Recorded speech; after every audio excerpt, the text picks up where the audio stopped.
Hello વિદ્યાર્થી મિત્રો, good afternoon. Bharatbhai વ્યાસના જય શ્રી કૃષ્ણ, જય માતાજી. ચેપ્ટર 17 ગરીબી અને બેરોજગારી. અહીંયા આર્થિક સમસ્યા જે દેશનો વિકાસ થવાનો હોય એમાં અંતરાય બને છે એવી વિશ્વની બે સમસ્યા ગરીબી અને બેરોજગારી, એના વિશે આપણે ચર્ચા કરવાની છે. તો પહેલાં ગરીબી. પ્રશ્ન પહેલો, ગરીબી એટલે શું? ગરીબીની રેખા નીચે જીવતા લોકોના લક્ષણો જણાવો. આ પ્રશ્ન છે. તો આ પ્રશ્ન એકદમ સહેલો છે, એટલા માટે કે ગરીબીની વ્યાખ્યા અન્ન, વસ્ત્ર, આવાસ જેવી પ્રાથમિક જરૂરિયાતો અને શિક્ષણ, આરોગ્ય જેવી સેવાઓથી વંચિત સ્થિતિને ગરીબી કહે છે. આ વ્યાખ્યા દરેકને આવડે એવી જ છે કે ભાઈ 3 પ્રાથમિક જરૂરિયાત આપણી, રોટી, લોટી, લંગોટી, આ 3 અન્ન, વસ્ત્ર, આવાસ, શિક્ષણ અને આરોગ્ય જેવી સેવા એનાથી વંચિત સ્થિતિ હોય એ ગરીબી કહેવામાં આવે.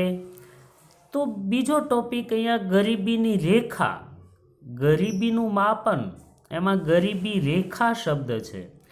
ગરીબી રેખાનો ખ્યાલ એક લાઈન, કે ભાઈ એ લાઈન જે લક્ષ્ય નક્કી થાય, ઓછામાં ઓછું આવકનું ધોરણ, ઓછામાં ઓછું ખર્ચનું ધોરણ, ન્યૂનતમ કેલેરીનું ધોરણ, આટલું જે મેળવી ન શકતા હોય એનાથી નીચે જે વ્યક્તિઓ છે એ ગરીબી રેખા નીચે જીવે છે એમ કહેવાય. આ ખ્યાલ સૌપ્રથમ WHOના નિયામક બર્ડ ઓરેએ રજૂ કર્યો. ગરીબી રેખાનો ખ્યાલ કોણે રજૂ કર્યો? બર્ડ ઓરે. એ વિશ્વ આરોગ્ય સંગઠનના નિયામક હતા. ગરીબી રેખાની વ્યાખ્યા એવી છે કે ભાઈ અન્ન, વસ્ત્ર, આવાસ, શિક્ષણ, આરોગ્ય, વીજળી, પીવાનું ચોખ્ખું પાણી, સેનિટેશન, પરિવહન, એની પાછળ થતા આવક, ખર્ચ અને કેલેરીની ન્યૂનતમ સપાટીને ગરીબીની રેખા કહે છે. દાખલા તરીકે આંતરરાષ્ટ્રીય સ્તરે નક્કી થયું હોય કે ન્યૂનતમ સપાટી $2, એનાથી જો ઓછી આવક મેળવે એ વ્યક્તિ ગરીબ ગણાય. બરાબર છે? તો આવી જે સપાટી હોય એ સપાટીથી ઓછી આવક મેળવે એનો અર્થ એ થયો કે એ ઉપરોક્ત જરૂરિયાતો પૂરી સંતોષી શકતા નથી. એવા વ્યક્તિઓ ગરીબીની રેખા નીચે જીવે છે એમ કહેવાય. અન્ન, વસ્ત્ર, આવાસ, શિક્ષણ, આરોગ્ય, વીજળી, પીવાનું ચોખ્ખું પાણી, સેનિટેશન અને પરિવહન પાછળ જે આવક, ખર્ચ અને કેલેરીનું ન્યૂનતમ સપાટી જે નક્કી થાય છે એ સપાટીને ગરીબીની રેખા કહે છે. તો પ્રશ્ન એવો છે, ગરીબી રેખા નીચે જીવતા લોકોના લક્ષણો જણાવો. ગરીબી રેખા નીચે જીવતા લોકોના લક્ષણો. ચાવી છે એની આ ગરીબી રેખા નીચે જે વ્યક્તિ જીવે છે એના લક્ષણો કેવા હોય? તો ચાવી, આ ભોગ આપોની બાબા, આ ભોગ આપોની બાબા, એવી ચાવી છે. આ ભોગ આપોની બાબા, આ ભોગ આપોની બાબા.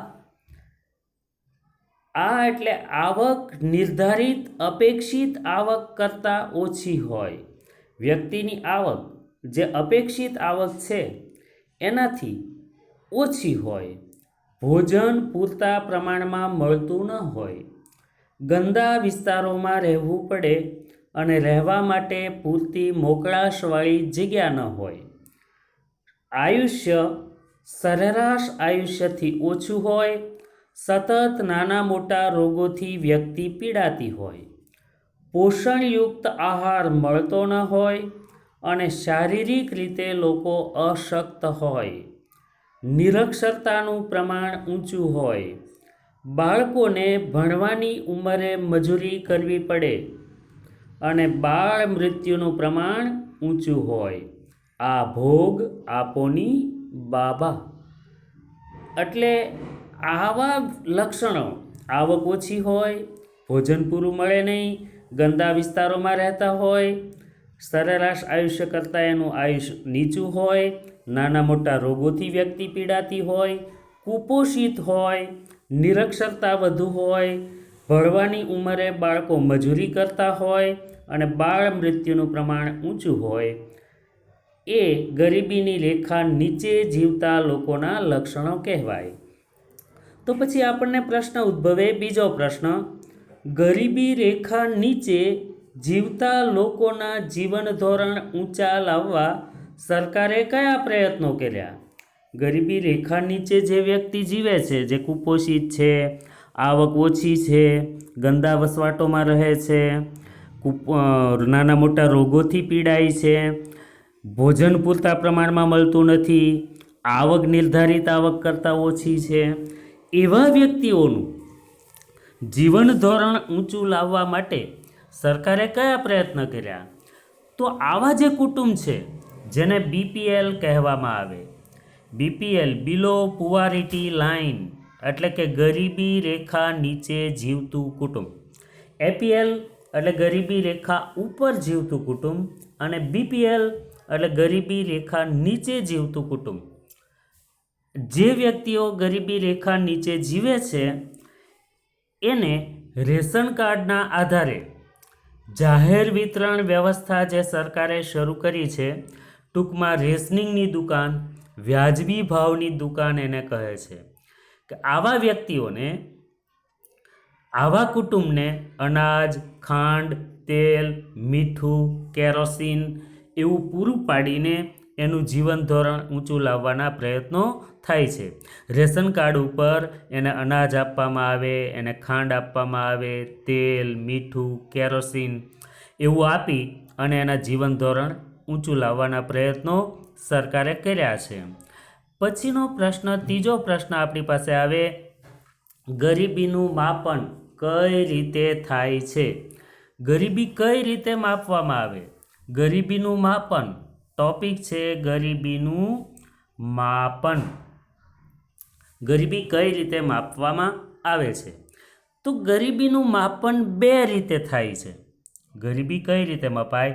આપણે એમ કહીએ કે આપણા દેશમાં 30% લોકો ગરીબી રેખા નીચે જીવે છે. તો એ કઈ રીતે? તો કુટુંબ દ્વારા વસ્તુ કે સેવા પાછળ કરવામાં આવેલ ખર્ચને આધારે. કુટુંબ વસ્તુ કે સેવા પાછળ જે ખર્ચ કરે છે એના આધારે ગરીબી માપવામાં આવે. બીજું, કુટુંબ દ્વારા મેળવેલ આવકના આધારે. ગરીબીનું માપન બે રીતે થાય છે, કુટુંબ દ્વારા વસ્તુ કે સેવા પાછળ કરવામાં આવેલ ખર્ચને આધારે અને કુટુંબે મેળવેલ આવકના આધારે. ગરીબીના પ્રકારો બે પડે છે, સાપેક્ષ ગરીબી અને નિરપેક્ષ ગરીબી. નિરપેક્ષ ગરીબી, સાપેક્ષ ગરીબી.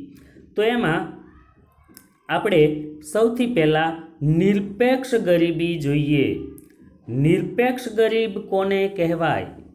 નિરપેક્ષ, જે વ્યક્તિ અનાજ, કઠોળ, દૂધ, શાકભાજી, કપડાં આવી પ્રાથમિક જરૂરિયાત સંતોષવા સમર્થ ન હોય એ નિરપેક્ષ ગરીબ છે.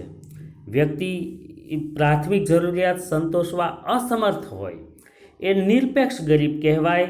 નિરપેક્ષ ગરીબીને જ ગરીબીની રેખા પણ કહેવાય, કે ભાઈ આટલી જો એ વ્યક્તિ આવક મેળવતો હોય તો ગરીબ નથી એવું પ્રમાણ નક્કી થાય, અને એની નીચે જે લોકો જીવે એ ગરીબીની રેખા નીચે જીવે એમ કહેવાય. અનાજ, કઠોળ, દૂધ, શાકભાજી, કપડાં આવી પ્રાથમિક જરૂરિયાત ન સંતોષે તે નિરપેક્ષ ગરીબ. વિકાસશીલ દેશોમાં નિરપેક્ષ ગરીબી દ્વારા ગરીબીની સંખ્યા નક્કી થાય છે. બરાબર છે. પછી સાપેક્ષ ગરીબી. તો સાપેક્ષ ગરીબી કોને કહેવાય? જે વિકસિત દેશો છે એ તો પ્રાથમિક જરૂરિયાત બધી ત્યાંના લોકો સંતોષે જ છે. એ રીતે ગણો તો ત્યાં નિરપેક્ષ ગરીબ કોઈ ન હોઈ શકે. તો એ લોકો સાપેક્ષ ગરીબી પ્રમાણે ગરીબીની રેખા વિકસિત દેશના લોકો ગણે છે. તો સાપેક્ષ ગરીબીમાં કેવું હોય, તો વસ્તીના જુદી જુદી આવક ધરાવતા જૂથ બનાવવામાં આવે. જેમ કે 50,000થી ઊંચી આવક ધરાવતું જૂથ, 25,000થી 50,000ની આવક ધરાવતું જૂથ, 10,000થી 25,000ની આવક ધરાવતું જૂથ, 10,000થી નીચેનું જૂથ. એમાં ઊંચી આવકવાળા જૂથની સરખામણી નીચી આવકવાળા જૂથ સાથે કરવામાં આવે. જો નિરપેક્ષ ગરીબીમાં આપણે જોયું કે અનાજ, કઠોળ, શાકભાજી પ્રાથમિક જરૂરિયાત ન સંતોષે એ નિરપેક્ષ ગરીબ. જ્યારે સાપેક્ષમાં કેવું છે કે ઊંચી આવક ધરાવનારા જૂથની સરખામણી નીચી આવકવાળા જૂથ સાથે થાય છે. તો નીચી આવકવાળું જૂથ એ ઊંચી આવકવાળા જૂથની સરખામણીમાં ગરીબ ગણાય અને એ સાપેક્ષ ગરીબ કહેવાય. અહીંયા ઉદાહરણ આપ્યું છે, એ 10,000, બી 20,000, સી 30,000ની આવક ધરાવે છે. તો બીની તુલનામાં એની આવક ઓછી છે, તો એ બીની તુલનામાં સાપેક્ષ ગરીબ કહેવાય છે. જ્યારે સીની તુલનામાં બી અને એ બંને સાપેક્ષ ગરીબ કહેવાય. બરાબર છે. તો સાપેક્ષ ગરીબીમાં સરેરાશ આવક નક્કી થાય અને સરેરાશ આવકના આધારે ગરીબીનું પ્રમાણ નક્કી થાય છે કે એનાથી ઓછી આવક હોય એ ગરીબ સાપેક્ષ ગરીબ ગણાય. વિકસિત દેશોમાં આ ખ્યાલ પ્રચલિત છે. પછી આપણી પાસે આવે છે ભારત. પ્રશ્ન ચોથો, ભારતમાં ગરીબીનું વર્ણન કરો. તો મેં તમને કહ્યું કે ભાઈ અમુક આવક મેળવે એ વ્યક્તિ ગરીબ નથી.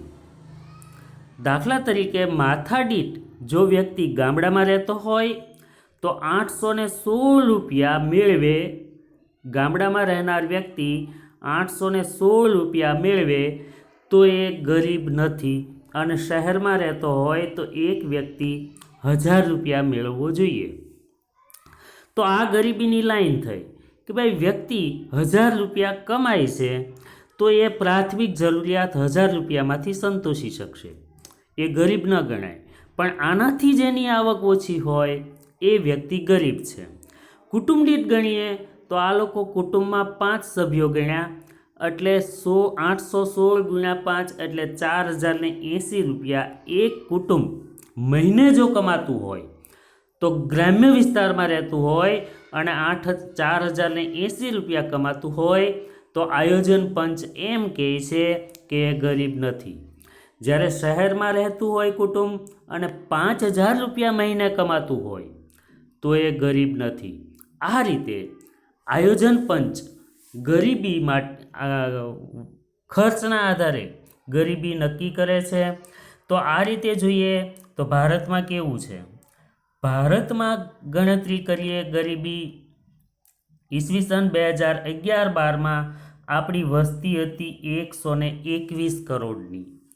2011 અને 12માં 121 કરોડ, તેમાંથી 27 કરોડ મહિને 5000 રૂપિયા કે 4080 રૂપિયા મેળવી શકતા નહોતા. એટલે કે કુલ વસ્તીના 21.9% ગરીબ હતા. આ 2011-12માં.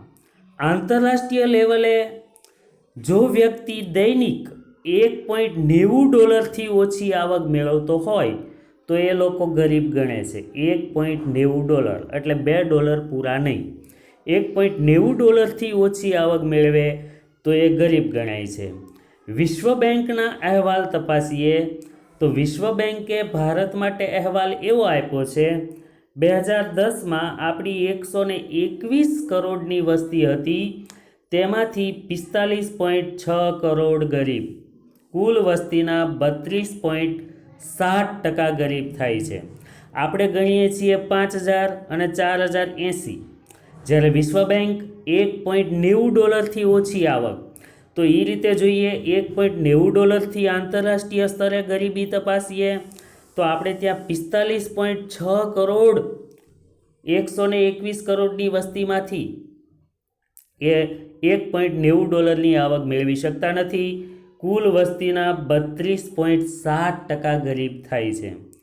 યુએનડીપી શું કહે છે? UNDP United Nations Development Programme. યુએનડીપીએ અહેવાલ આપ્યો છે. એ અહેવાલ પ્રમાણે 2015માં આપણે ત્યાં 21.92% ગરીબ હતા. એ વાત સાચી, 21.92%. આપણે 21.90% કહ્યા તો એ લોકો 21.92% ગરીબ હતા. ગરીબીમાં ગ્રામીણ ક્ષેત્રમાં 25.7% ગરીબી છે. ભારતના ગામડામાં કુલ વસ્તીના 25.7% ગરીબ છે, જ્યારે શહેરમાં 13.7% ગરીબ છે. હવે ભારતના રાજ્યો તપાસીએ તો રાજ્યમાં સૌથી ઊંચી ગરીબી એટલે ગરીબીનું પ્રમાણ ઊંચું હોય એવું રાજ્ય છત્તીસગઢ. અહીંયા ઓબ્જેક્ટિવ એવો આવશે કે સૌથી વધારે ગરીબી કયા રાજ્યમાં? છત્તીસગઢમાં 36.93% ગરીબી છે. કુલ વસ્તીના 36.93% લોકો ગરીબ. સૌથી ઓછી ગરીબી કયા રાજ્યમાં? તો ગોવામાં. ગોવામાં સૌથી ઓછા ગરીબ, ત્યાં 5.09% ગરીબ છે. જ્યારે ગુજરાતમાં ગરીબીનું પ્રમાણ 16.63% છે. કુલ વસ્તીના 16.63% ગુજરાતમાં ગરીબ છે. 30%થી વધારે ગરીબી હોય એવા રાજ્યો જોઈએ તો અસમ, છત્તીસગઢ, મધ્યપ્રદેશ, અરુણાચલ પ્રદેશ, બિહાર, ઉત્તર પ્રદેશ, ઝારખંડ અને ઓરિસ્સા. આ 30%થી વધારે ગરીબી છે. ભારત માટે એક વિધાન કે ધનિક ભારતમાં ગરીબો વસે છે સમજાવો. 21.90% ગરીબી છે ભારતમાં. ધનિક કહેવાય, ભારત ધનિક છે છતાંય ત્યાં ગરીબો વસે. આ વિધાન સમજાવો. તો આમાં આ વિધાનની અંદર આપણે પહેલાં તો એ સાબિત કરવાનું કે ભારત ધનિક છે. કેમ? તો કે આપણી પાસે કુદરતી સાધનો પુષ્કળ છે. એ કુદરતી સાધનોનો જો વ્યવસ્થિત ઉપયોગ કરીએ ને તો ધનાઢ્ય દેશ બને. ધનિક છે આ દેશ. કેમ?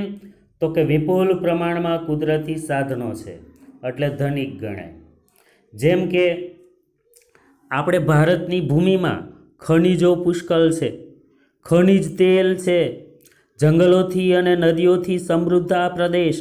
અરે 46% તો સ્પષ્ટ વાવેતરની જમીન છે, જે કુદરતી સંપત્તિ ગણાય. પરંતુ તકલીફ એ છે કે આ સંપત્તિનો ઉપયોગ કરવાની ભારત પાસે ટેકનોલોજી નથી, એટલે જમીનમાં એમનેમ પડ્યા છે. એ બિનઉપયોગી પડ્યા રહે છે, જેનો પૂરતો ઉપયોગ આપણે આ કુદરતી સંસાધનોનો કરી શકતા નથી, એટલે ભારત ગરીબ છે. ધનિક ભારતમાં ગરીબો વસે સમજાવો. ભારત વિપુલ કુદરતી સાધનો ધરાવે તેથી ધનિક ગણાય, પરંતુ તે સાધનોનો ઉપયોગ કરવાની ટેકનોલોજી, શિક્ષણ, તાલીમ અને કૌશલ્યોનો અભાવ છે. આમ દેશમાં કુદરતી સંપત્તિ ભરપૂર હોવા છતાં ભારત ગરીબ ગણાય છે. ભારતમાં ગ્રામીણ ગરીબો અને શહેરી ગરીબો. ગ્રામ્ય વિસ્તારના ગરીબો ખેત મજૂર, કારીગરો, સીમાંત ખેડૂતો, ભિખારી, મજૂર, પહાડી વિસ્તારમાં રહેનારા, આ બધા ગ્રામીણ ગરીબો છે.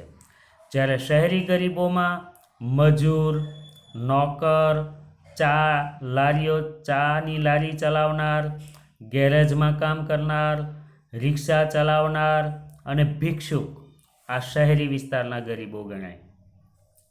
પછી આપણી પાસે પ્રશ્ન આવે છે ગરીબી ઉદ્ભવવાના કારણો. તો ગરીબી ઉદ્ભવવાના જે કારણો છે એ આપણે નેક્સ્ટ પીરિયડની અંદર જોઈશું. આજે એટલે સુધી રાખીએ. ધન્યવાદ વિદ્યાર્થી મિત્રો.